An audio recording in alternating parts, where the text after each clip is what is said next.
Here's the thing. The market doesn't give a crap what you're passionate about. Okay? Because you could be passionate about something that's just not valuable. It doesn't mean you're wrong for it. It just doesn't have value in the marketplace. And so I don't need nothing else. Every time I'm with you, yo, it's something else. It's a fact, and it's nothing else. Got your hand out, you don't even need help. Oh, I don't need nothing else. Every time I'm with you, yo, it's something else. It's a fact, and it's nothing else. Got your hand out, you don't even need help. Oh, that's right.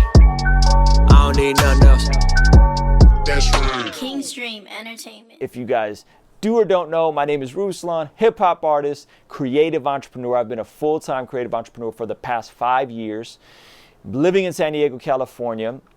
I've consistently grossed 6 figures, or my company has, doing music as an independent artist, and then recently I've been able to segue into this YouTube space. And so I'm here to legitimately try and help you guys. I don't make a ton of money off the Patreon and the YouTube, but if you want to support, you can that way. And so we're just going to be answering these questions in my opinion, and I think my opinion is rooted in truth in a couple different areas when it comes to marketing, personal finance, fitness, faith, those types of things we're going to be talking about. So check it out. You guys ready? Okay. What if you have 2 passions but are better at one than the other and have had significantly more opportunities? Should you pursue the one you're better at? That's a good question. Okay, so shout out to you, Yancey. Great question. If you're good at 2 things and you are getting more opportunities at one than the other, should you pursue the one? Maybe you're less passionate about it. I would say yes. Here's the thing. The market doesn't give a crap what you're passionate about. Okay, because you could be passionate about something that's just not valuable. It doesn't mean you're wrong for it. It just doesn't have value in the marketplace. And so passion is a very interesting thing. I'm very passionate about basketball. I'm very passionate about fitness. I don't necessarily see myself having a career in either, right? Like, I'm not going to be a professional basketball player. I'm not going to be commentating on basketball or sportscaster. And I'm not going to be getting paid in fitness unless we come up with some type of app or something. You stay tuned for that. I've been helping a lot of people with fitness. And so just because you're passionate about something doesn't necessarily mean that's what you should be doing. What you should be doing is something that you enjoy doing, something that you're good at, and ideally if you're also passionate about it and it brings value to people. So you got to find that intersection. So for me, I'll give you guys a really practical example. I enjoy doing YouTube. I think I'm good at doing YouTube. I'm getting paid to do YouTube. And there's a need in the marketplace to help artists and entrepreneurs and creatives. And so therefore, it's something that's becoming more and more of what I do. I'll give you another example. I make hip hop music.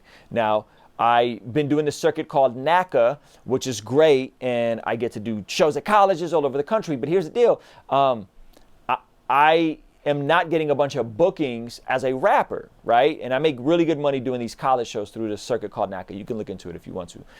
And so what I do find a huge opportunity for is spoken word. I am not as passionate about spoken word as I am about rapping. I enjoy rapping more.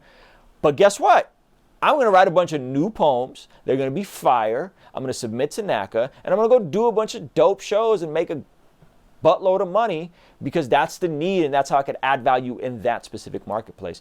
I'm okay with pivoting and doing more spoken word stuff for the sake of forwarding my career and building a new audience that I currently don't have access to. I'm okay with doing that, or in the case of YouTube, right? So I think you have to figure out what you're good at. I think you have to figure out where you can grow. Sometimes it's not the thing, it's the thing that leads to the thing. So I'll give you guys an example. You guys all know my buddy Belief in Fatherhood. He started as a rapper. He did fairly well in the CHH niche. Didn't really transition well for him from a career standpoint. So what did he do? He launched Belief in Fatherhood. He started speaking to fathers and families and kind of being that voice in the Black community. He blew that up to hundreds of thousands of subscribers. And now, because he has an audience, he's coming back to YouTube. So sometimes you're passionate about something, but you got to do something else to build the audience to then come back to the thing that you're passionate about. That's why I'm not in a hurry to put out a ton of music right now, because I'm just building the audience. I'm building the connection with you guys.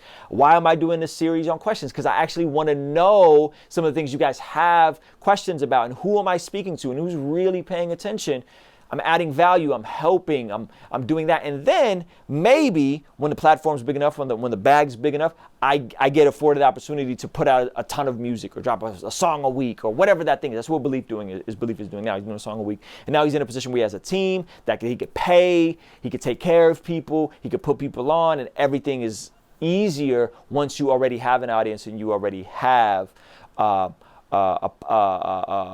once you already have an audience and you already have money. It's easier to do that kind of stuff, and you kind of get to play around with it. But the thing is, there's way more rappers than there are Black father YouTubers, right? There's way more Christian hip hop artists than there are people who are offering mentoring to Christian hip hop artists, right? You see what I'm saying? And so I got to look at what the need is and see if I could be passionate about the need. And I think a lot of times that is how you make the best economic and career decisions. You may not do exactly what you want to be doing when you want to be doing it, but you could delay the gratification of trying to chase the dream so that you could transition back into doing the thing that you should be doing in the season to provide for your family and to make a living.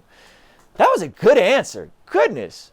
I'm good at this, Dasani. I've been up for a minute, now I'm down for it. I've been good with the team, never bad for it. I'ma work for the winner, never slack for it. And I live for the king, I got a crown for it. I know the way, ayy, know the way, he really is the way.